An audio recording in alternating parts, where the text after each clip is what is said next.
আজকে আমি কুমড়ো বীজের বড়া আলু দিয়ে তরকারি করব। কুমড়ো বীজগুলো এগুলো ছাড়িয়ে নিয়ে জলে ভিজাতে দিয়েছি, আর এই ওর মধ্যে এই কটা বাদাম দেব, দিয়ে মিক্সিতে বেটে নেব। আর এই আলুগুলো নিয়ে নিয়েছি, আলু দিয়ে বড়ার তরকারি করব। তেলটা হয়ে গেছে, তেলের মধ্যে আলুগুলো এবার ছেড়ে দিচ্ছি।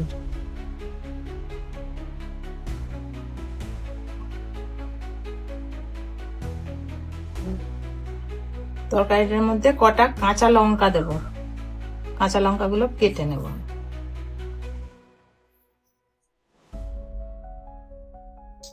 বড়াটার মধ্যে একটু লবণ দেব,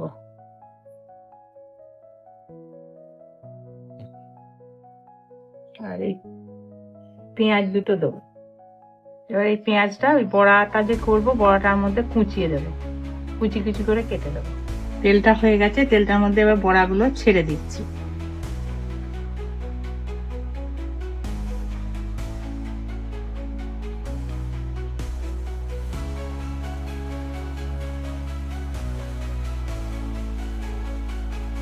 বড়াগুলো ভাজা হয়ে গেছে, এগুলো তুলে নিচ্ছি আস্তে আস্তে। লাল করে ভাজা হয়ে গেছে।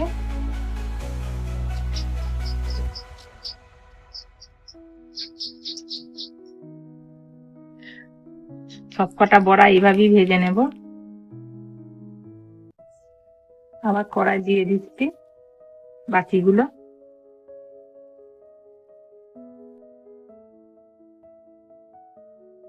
তেলের মধ্যে আমি অল্প পরিমাণে একটু পাঁচ ফোড়ন দিয়ে দেবো,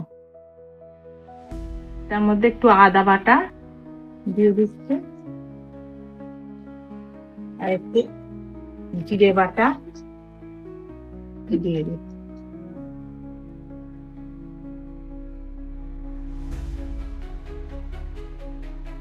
তেল মশলাটার উপরে কাঁচা লঙ্কা গুলো এবার দিয়ে দিচ্ছি, আর একটু হলুদ দেব,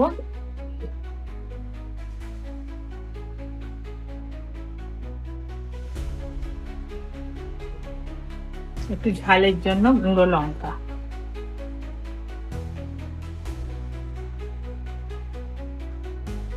এর মধ্যে একটা তেজপাতা দিয়ে দিচ্ছি।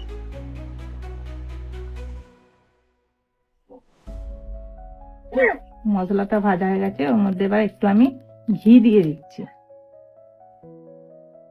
মশলাটা কষানো হয়ে গেছে, এর মধ্যে সিদ্ধ করা আলুগুলো ঢেলে দিচ্ছি।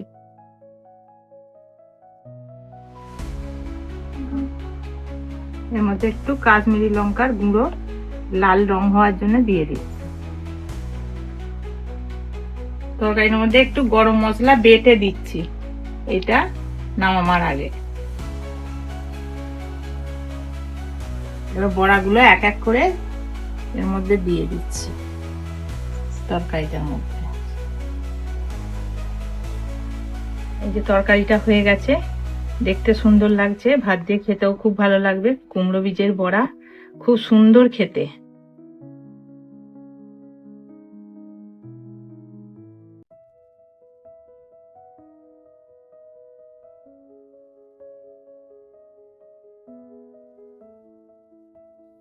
আজকের ভিডিওটা এখানেই শেষ করলাম।